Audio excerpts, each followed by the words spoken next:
আসসালামু আলাইকুম। প্রিয় বন্ধুরা, সবাই কেমন আছেন? আশা করি সকলেই ভালো আছেন। আমি আল্লাহর রহমতে অনেক ভালো আছি। আমি গত ভিডিওতে আপনার সাথে শেয়ার করছিলাম যে ফ্রিল্যান্সিং কি, এই সম্পর্কে আমার যতটুকু ছিল নলেজে আমি আপনাদের সাথে বলছি। আজকে আমি আপনাদের মাঝে বলতেছি স্কিল। স্কিল কি আসলে? আমরা অনেকেই বলি যে ভাই তুমি একটা স্কিল গ্রহণ করো বা একটা স্কিল অর্জন করো, তারপর তুমি কোনো কিছু করো।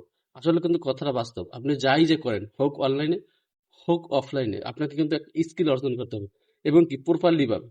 তাহলে হবে কি, আপনি যেথায় যান ওই স্কিলকে কাজে লাগাই আপনি কাজ করতে পারবেন।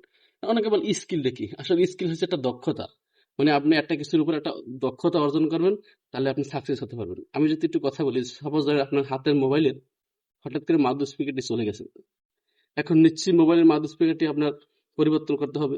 তখন আপনি কোথায় যাবেন? নিশ্চয়ই একজন মোবাইলের মেকারের কাছে যাবেন।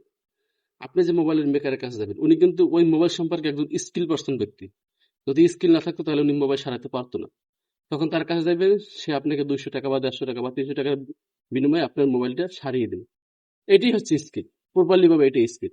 আর আপনি যদি ফ্রিল্যান্সিং সেক্টরে অনেকগুলো কাজ আছে, সবগুলো কাজ দিয়ে যদি আপনি গাড়েন, আপনি কখনো প্রপারলি ভাবে একদম ফুল ফ্রিল্যান্সার হতে পারবেন না। আপনাকে প্রপারলি ভাবে যে কোনো একটা নিশ নিয়ে আপনাকে কাজ করতে হবে। যে কোনো একটা টার্গেট নিয়ে কাজ করতে হবে।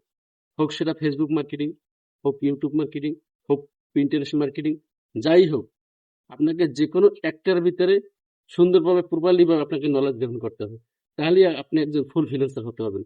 আমি আপনাকে বলি না যে শুধু একটা নিয়ে কাজ করেন, মানে একটার ভিতরে যদি আপনি প্রপারলি নলেজটা নেন, তাহলে আপনি আদারওয়াইজ অন্যগুলো নিয়েও কাজ করতে পারবেন।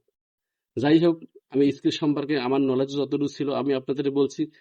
প্রত্যেকে প্রপারলি ভাবে আমরা একটা যদি নলেজ গ্রহণ করি, ওই একটা নলেজ থেকে আমার অনেক কিছু করতে হবে। ধন্যবাদ। সবাই ভালো থাকেন, সুস্থ থাকেন। আল্লাহ হাফেজ।